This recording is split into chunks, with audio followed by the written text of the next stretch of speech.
Hola a todos, ¿me escuchan? ¿Bien? ¿Todo bien? Genial. Soy Juan y en realidad armé esta charla para contarles un poco mi experiencia migrando a Docker en producción y bueno, algunas lecciones aprendidas, que son las cosas que no ves en Wikipedia. Es decir, puedes entrar a Wikipedia y ver qué es Kubernetes, ¿sí? Pero hay como un montón de cosas que las vas aprendiendo en el camino.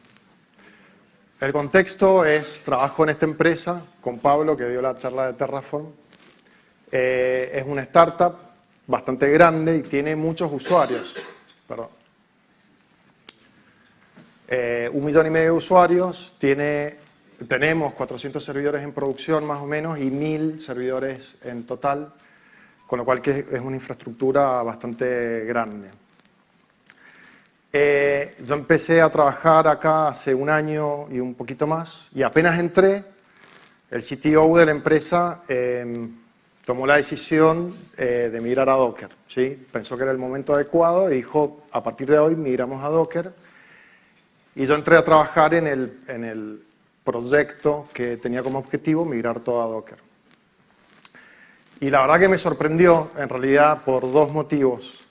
Primero, porque nunca en mi carrera me había pasado que un CTO te dijera, usás esta tecnología. No sé si ustedes, pero no te dicen, usá Puppet, usá Chef, usá Debian, usá Ubuntu, son cosas que vos elegís.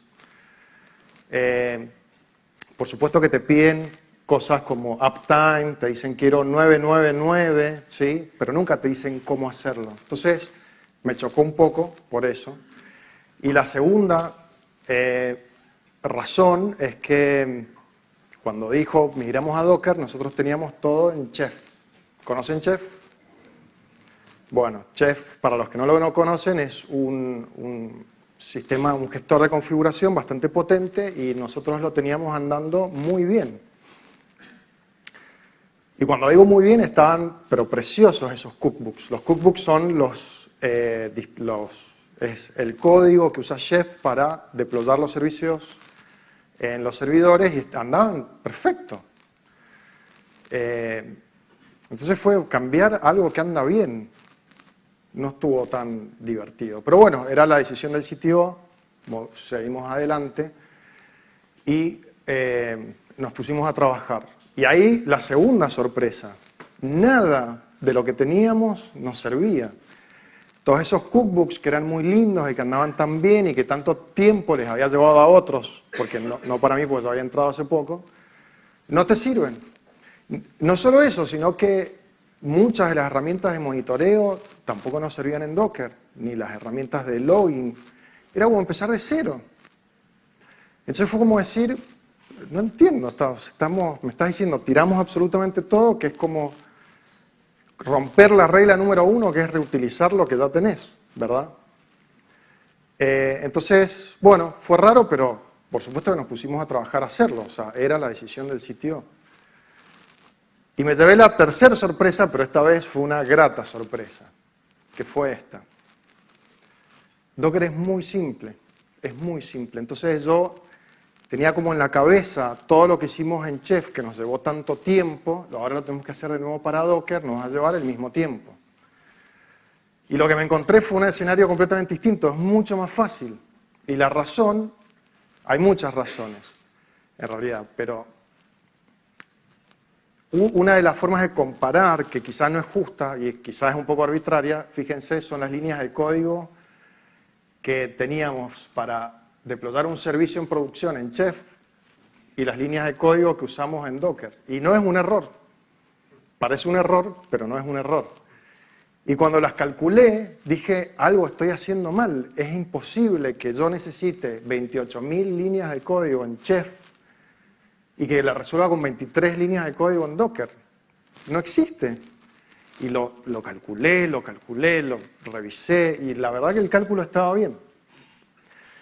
Y esta diferencia es un poco lo que está demostrando este nuevo mundo de los containers. Son mucho más simples de manejar y simplifican todos los procesos. Todo se vuelve más sencillo. Entonces, lo que yo pensé que nos iba a llevar 1 año en migrar toda la tecnología a Docker, en realidad fue 1 mes. De 12 meses, a 1. Y ahí entendí lo que el CTO quería. No era arbitrario, no era un capricho, sino que él sabía estratégicamente muy bien que quería que la empresa se moviera más rápido, que tuviera velocidad. Y esa velocidad en realidad es una ventaja competitiva muy alta, ¿sí? Es decir, si vos estás en un mercado muy competitivo donde hay muchas empresas que hacen lo mismo que vos, pero vos te movés mucho más rápido, ¿sí? Tenés una ventaja grande. Y ustedes se dirán, ¿qué tiene que ver esto con Kubernetes? Tiene que ver con que yo creo, no soy Nostradamus, no sé qué va a pasar, pero creo que estamos ante una especie de efecto avalancha. Creo que lo que vio el CTO de la empresa donde yo trabajo, lo van a empezar a ver otros CTO, ¿sí? Porque si una empresa se mueve más rápido que la otra, la empresa que se mueve lento necesita cambiar, porque si no se queda fuera del mercado. Y entonces lo que creo es que va a empezar a esto ser cada vez más requerido. Y acá es donde entra la razón por la cual les estoy contando esto. Nosotros, como profesionales de esto, creo que es muy importante que empecemos a prestarle mucha atención a estas tecnologías porque son las que nos dan valor a nosotros como profesionales, ¿sí? En fin, perdón, me colgué. Entonces, mucha diferencia en cuanto a las líneas de código, ¿sí? Fíjense, para ser más justo, tomé distintos tipos de servicios. Dije quizás algo que Node es muy complicado en Chef y por eso usa tantas líneas de código. ColdFusion, que es una especie de Java, lo mismo, fíjense, bueno, incluso Java menos líneas de código en Chef.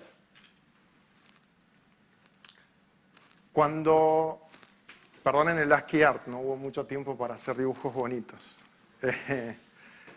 Entonces, migramos y logramos ejecutar todo el stack de la aplicación en una notebook con Docker. Muy rápidamente, lo que parecía enorme fue rapidísimo. Nos dijeron, buenísimo, buen trabajo, hora de migrar sistemas de otros ambientes. Por ejemplo, migremos QA. Y ahí es donde me llevé otra sorpresa, que es toda esa alegría y felicidad de ver que en un mes hicimos lo que pensé que me iba a llevar un año. Entendí que en realidad era porque Docker es mucho más sencillo, pero te agrega un problema que antes no tenía, que es este. Fíjense. Esto es una mini red, ¿sí?, de instancias virtuales en Amazon. Si vos tenés muchos servicios, es decir, un servicio en cada instancia virtual que hablan entre sí, no tenés que hacer nada especial, porque este puede hablar con este a través de la red de Amazon, ¿sí? Y eso funciona sin que vos toques nada. En el mundo de los containers, si no se dieron cuenta, estos son containers. Perdón, el tiempo apremia a veces.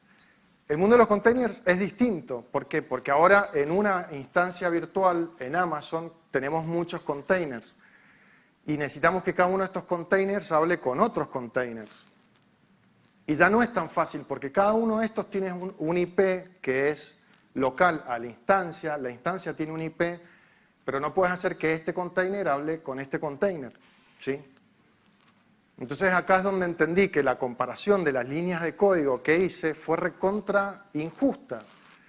¿Por qué? Porque comparé las líneas de Chef que necesitamos para poner un servicio en producción contra las líneas de Docker que necesitamos para construir un container solamente, ¿sí? Evidentemente falta algo acá que justifica, digamos, esa diferencia.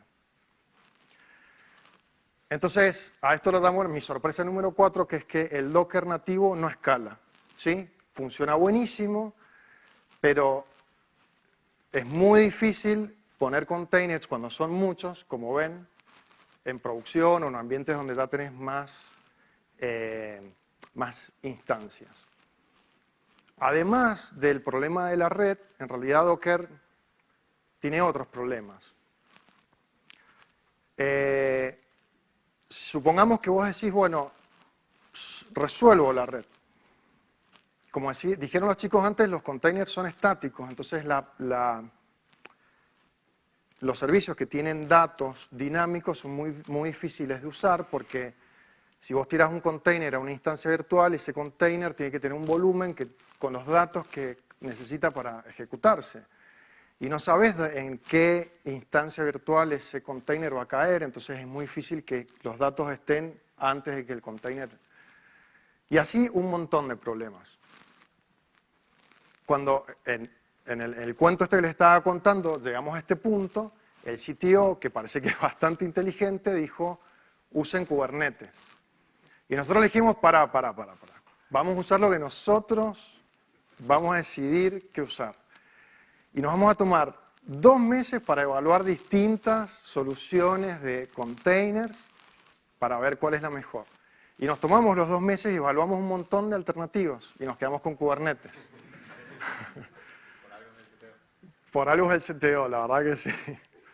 Pero lo que quiero decir es que no fue una decisión arbitraria, sino que fue súper estudiada. Comparamos la solución de Amazon para gestionar containers, comparamos Docker nativo con una solución para ese problema de la red que les dije, que se llama Weave. Vimos algo de Docker Swarm, que es la solución que propone Docker, que tiene muchísimas limitaciones. Y probamos Kubernetes. Y les digo que el primer día que puse Kubernetes me di cuenta que esa era la solución que estábamos buscando. Entonces ahora sí, ¿qué es Kubernetes? Que es el motivo de esta charla. Kubernetes es todo lo que le falta a Docker para que vos puedas ejecutar tus containers en producción. Que no es la definición de Wikipedia, sí, en Wikipedia encontrás que es un gestor de containers y qué sé yo. Pero la verdad es que si vos tenés un container y lo tenés que poner en producción, Kubernetes te cubre todo ese gap que te falta, lo cual es genial, ¿sí? O sea, está todo hecho. No solo eso, es open source y es una comunidad bastante abierta. Está en GitHub, vos podés entrar, ves las discusiones, podés poner código si sabes desarrollar en Go. Y esto es súper importante porque nos pasaba, por ejemplo, que había un problema con la implementación que teníamos. Si che, este problema, qué sé yo, te vas a GitHub y ves que un tipo publicó ese problema y los desarrolladores le contestan, ¿sí? Le dicen, mirá, esto es por esto. Y la verdad que sí, esto con sistemas cerrados no sucede, ¿sí? O sea, que esté tan abierto es una gran ventaja para nosotros. Está basado en un sistema que usa Google. Como ustedes saben, Google está, dicen, 10 años avanzados en la industria, dicen. Es decir, que en teoría Google hace 10 años estaba usando containers. Y cuenta la historia que había unos ingenieros que trabajaban en Google usando containers que se fueron a Twitter y cuando llegaron a Twitter dijeron, che, necesitamos algo para solucionar el problema de los containers. Entonces lo que hicieron fue empezar Kubernetes con todas las ideas que traían de Google. Y te das cuenta que eso sucedió de esta manera porque Kubernetes resuelve exactamente los problemas que tienen los containers. O sea, te das cuenta que es una solución que va al hueso del problema, que ninguna de las otras soluciones que evaluamos tenían, ¿sí? Resolvían una, otras no, pero esta las resuelve todas. Es agnóstico de tu proveedor de nube. ¿Qué quiere decir? Lo puedes correr donde quieras, puede funcionar en tu notebook, en hardware, puede funcionar en Amazon, en Google, ¿sí? Donde vos quieras, lo cual es una enorme ventaja. El hecho de que sea agnóstico no significa que no aproveche los servicios de la nube. Y esto es lo que me encanta de Kubernetes. Si vos tirás Kubernetes en Amazon, se activan un montón de funcionalidades para Amazon. Por ejemplo, se te crean los load balancers automáticamente, ¿sí? Lo cual es genial porque es lo mejor de los dos mundos. O sea, lo puedes usar donde quieras, pero si lo usas en Amazon, está como tuneado para Amazon. Lo mismo con Google. De hecho, en Google, ¿alguien usa Google Cloud? ¿Nadie? Ahí está, un poquito. En Google, directamente decís crear clúster Kubernetes y se crea. Imagínense, a mí se me explotó la cabeza cuando escuché eso. Nos vamos a quedar sin laburo mañana, porque cualquiera hace así, crea un clúster Kubernetes, ¿entendés? En fin, y es escalable, muy escalable. Lo puedes correr en tu notebook o puedes poner clústeres de miles de instancias virtuales y en realidad lo que funciona es exactamente igual, es decir, no hay diferencias reales, la diferencia es el tamaño. ¿El autoscaling es compatible con el de Amazon? Sí, puedes usarlo con autoscaling y ahora te voy a mostrar cómo funciona.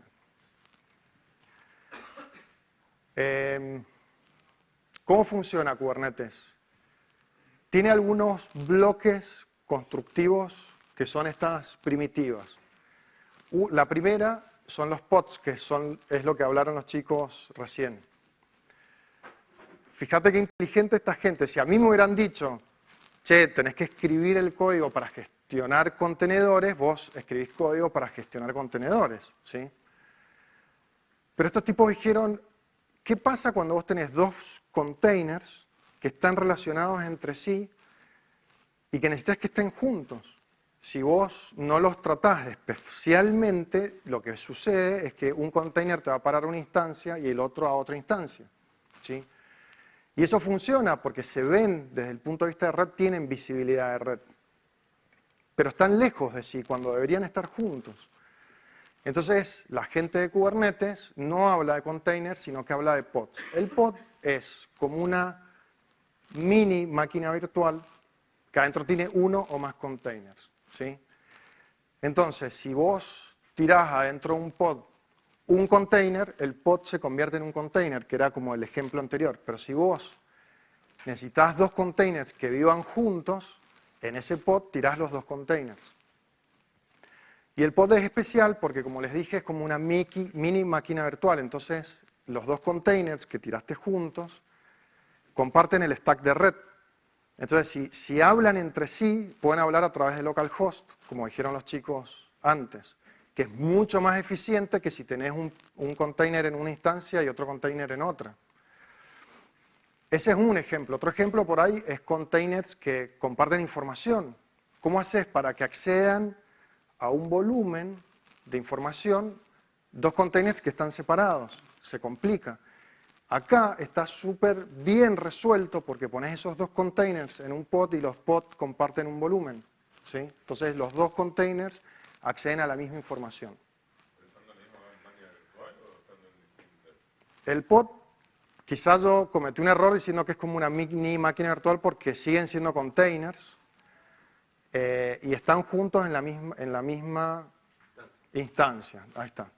Están juntos en la misma instancia. Entonces, si vos tenés un volumen en esa instancia, los dos pods, los dos containers, acceden a ese volumen.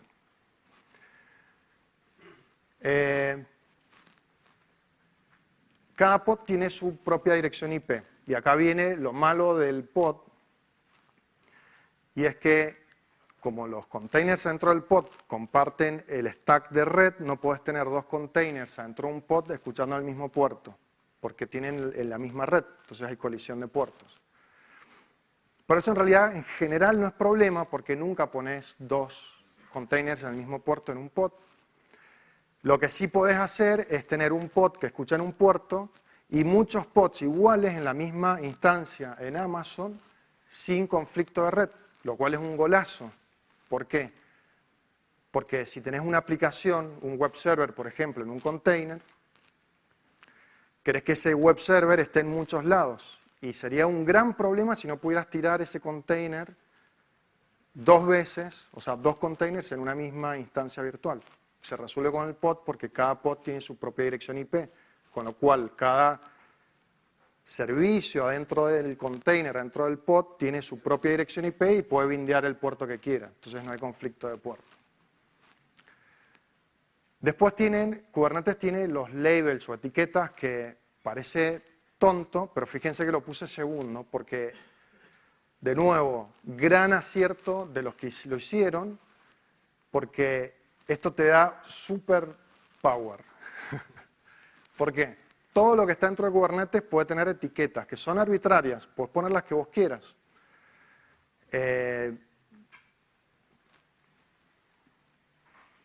Además de las etiquetas, hay una cosa que se llaman selectors, que no es más que un filtro de esas etiquetas. Entonces le voy a dar un ejemplo. Supongamos que vos tenés 100 pods, de los cuales 50 son frontend y 50 son backend. y tenés que borrar los backend por algún motivo, ¿sí? No tenés que ir uno por uno, sino que decís borrar todo lo que tenga la etiqueta backend, ¿sí? Aplicás como un filtro. Y esto es súper poderoso porque podés hacer cosas como, por ejemplo, al nodo donde se meten los containers, lo etiquetás con el tipo de disco que tiene. Le decís, este tiene la etiqueta SSD. Y después decís, en la definición del container, vos tenés que ir a parar un host que tenga la etiqueta SSD, ¿sí? Y entonces, de alguna manera, con los selectors, definís a dónde van a parar los pods. Y así hay 1000 millones de ejemplos en los que cada vez te das cuenta que si no estuvieran las etiquetas y los selectores, todo sería más complicado. Después tenés una cosa que se llama controlador, que también es súper importante. El controlador es una lógica que vive dentro de Kubernetes que compara el estado que tiene el clúster de Kubernetes con el estado que debería tener. Entonces supongamos que vos le pedís a Kubernetes que ejecute 100 pods, ¿sí? Supongamos que tenés 10 instancias virtuales. Kubernetes probablemente ponga 10 pods en cada una de esas instancias virtuales, ¿sí? Y el controlador está todo el tiempo chequeando que eso esté como vos querés que esté, sin que vos estés ahí para controlarlo, lo hace solo. Y supongamos que una de esas máquinas se muere, cosa que nos pasa. Disco, red, incendio, osos, lo que sea. Se muere, ¿sí? No te llega una alerta a las 3 de la mañana porque el controlador dice, che, deberían haber 100, pero hay 90. Y entonces tira los 10 pods que le faltan para llegar a los 100 en los nodos que están vivos. Y si vos fuiste inteligente y le diste un poquito más de margen de capacidad, ¿sí?, a cada uno de los servidores, no te despertás a las 3 de la mañana. Vas a trabajar con tu cafecito del otro día y ves que uno de los servidores se murió y decís, agregar un servidor. ¿Sí? ¿El controller no podría crear más instancias para crear los pods adentro? Podría, sí. Ya es champán, no café. O sea. No, podría, de hecho. Mira, ya, champán. Ya a las 8 de la mañana, champán. ¿Por qué no? Porque no encontré cerveza. Mira, ahora les voy a contar algo y vamos a ahondar sobre eso. Y finalmente, servicios. Cada una de estas cosas tiene como su magia y te resuelve gran parte de los problemas que tenés, haciendo que finalmente no tengas que hacer nada. Uno de los problemas que seguimos teniendo es que si un container que está en la máquina A necesita hablar con un container que está en la máquina B, necesita saber dónde está. Y les dije, es complicado desde el punto de vista de la red, pero supongamos que la red está resuelto. ¿Qué pasa en un escenario tan dinámico donde los containers se mueren y se despiertan en otros servidores? ¿Cómo hace un container para encontrar al que se quiere conectar si se está moviendo todo el tiempo? Usa servicios. El servicio es algo muy simple, es como una especie de balanceador web lógico. Bueno, los que han usado Amazon o cualquier proveedor de la nube conocen los load balancers, ¿sí? Que los creas y le atachás los servicios y ese te balancea. Esto es exactamente igual, con la diferencia que balancea pods. ¿Y cómo sabe a qué pod le tiene que balancear? Usa los labels. Entonces supongamos, para el ejemplo anterior, tenés un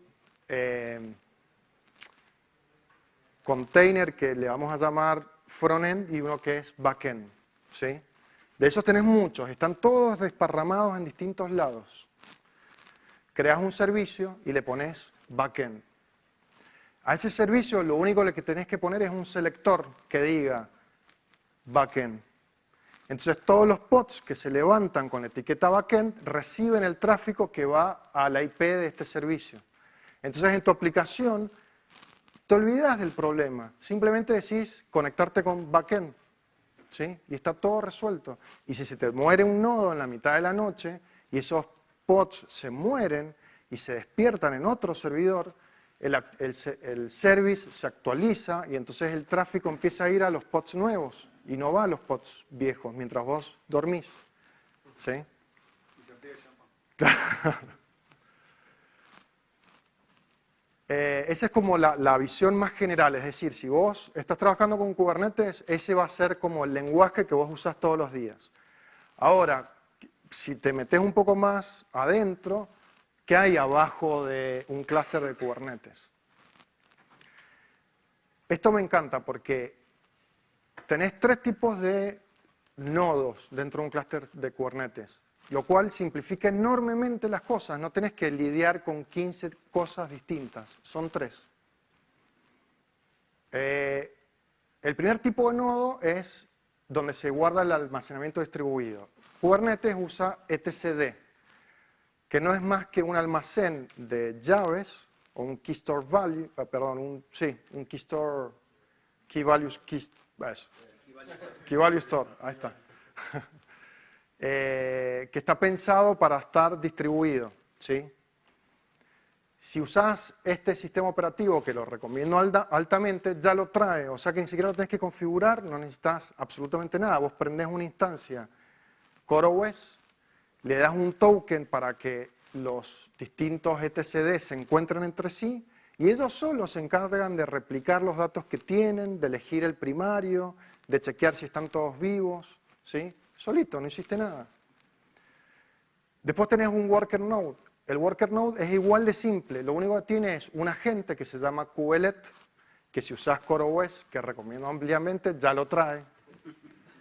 Y tiene el Kubernetes Proxy, que es un container que el kubelet puede levantar, con lo cual no lo tenés que instalar. El proxy es el que se encarga de gestionar ese tráfico de los servicios que les conté antes.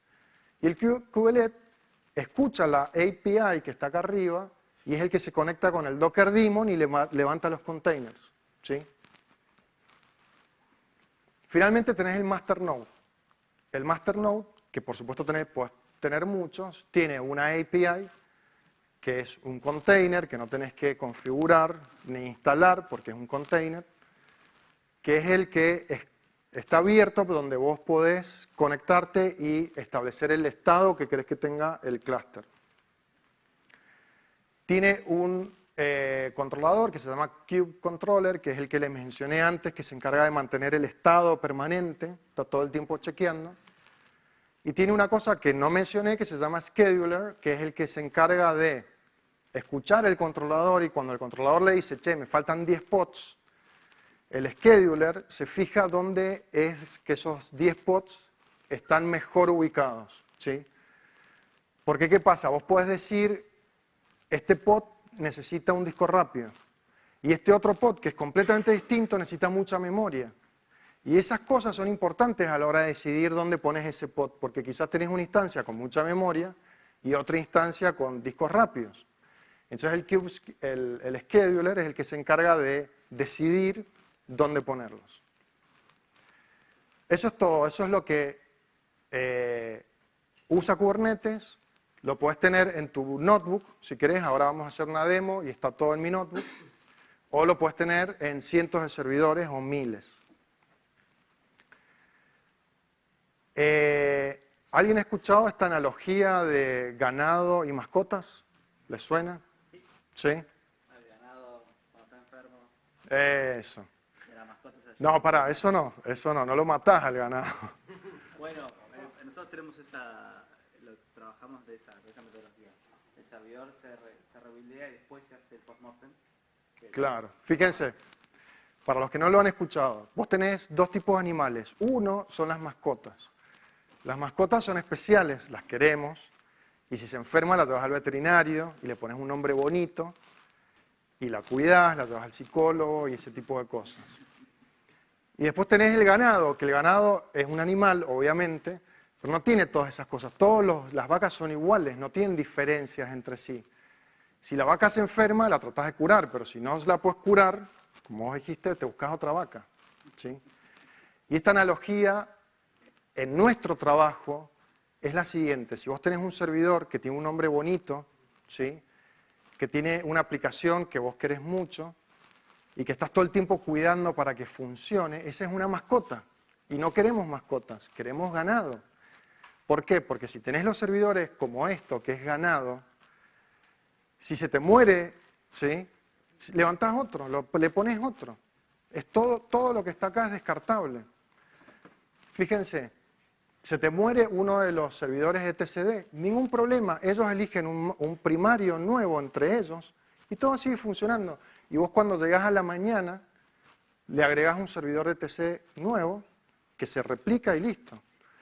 Se te muere un worker node, ¿sí? Ningún problema, el controlador se da cuenta que hay una diferencia y vuelve a tirar todos esos pods que ya no tenés en otros servidores, con lo cual todo sigue funcionando.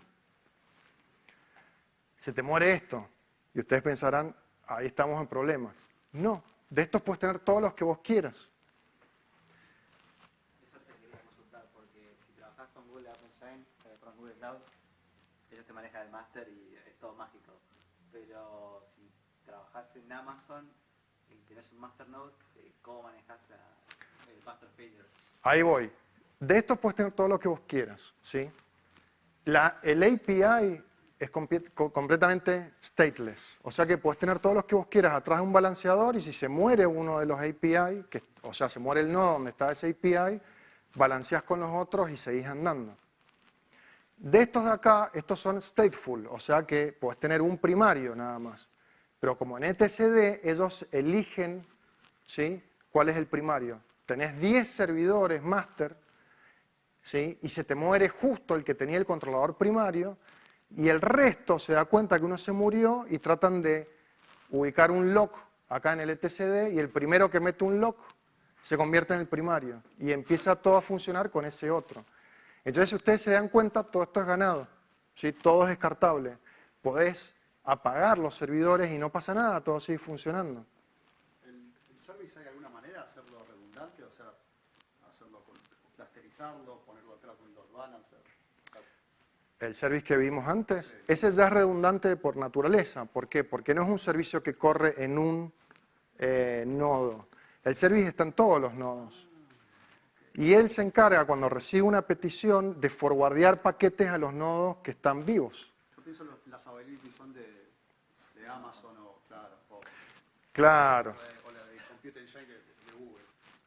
O sea, no reside en un nodo solo. O sea, el service está en todos los nodos y... Esto es así.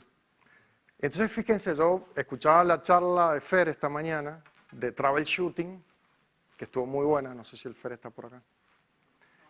Y decía, cuando tenés ganado y se te llena un disco, no le limpiás el disco. Y esto es muy loco. Apagás la máquina, ¿sí? La apagás y te vas a dormir.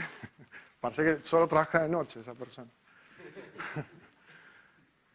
Por supuesto que si hay un problema endémico del clúster y todos los días se llenan los discos, es algo que tenés que resolver. Hay una causa ahí que tenés que resolver. Pero lo que quiero decir es que no te preocupás por ver cuál es el log que llenó el disco. Chau, quemás esa máquina. Y acá volviendo a lo que vos decías, si usás lo que en Amazon son auto-scaling groups, cuando vos quemás la máquina, te aparece una nueva. O sea, el auto-scaling group se encarga de mantener la cantidad de nodos que vos querés que haya, ¿sí? Entonces ni siquiera tenés que crear la máquina, es decir, vos quemás la vaca y aparece una nueva sola, sana. Perdón si hay alguien vegetariano. Te hago una Sí. pregunta sobre el máster. En caso de empresas pequeñas que tengan un solo máster, Sí. y tenés un máster en otro scaling group con un desired size 1 y se muere. Bueno, si tenés un solo máster y ese máster se te muere, esa fue la última vaca y se te quedaste sin vacas y ahí ya estás en el horno. ¿Dónde, pues el tema es dónde almacenaba la información? Ah. ¿Dónde almacenaba la información como para decir? Ya entendí la pregunta. Está bien la pregunta. Supongamos que se te mueren todos estos se mueren juntos, ¿sí? Pero estos no. Y en realidad no podés administrar tu clúster, pero el clúster sigue andando porque los containers están acá. Y entonces vos levantás uno nuevo, ¿sí? Y como la información está acá, que todavía está viva, cuando levantás el nuevo, podés seguir laburando. Con lo cual no es un estado tan crítico, si lo querés. O sea, no es que te quedaste sin brindar tu servicio. Con lo cual, esto es súper robusto. Si lo armás bien, anda solo.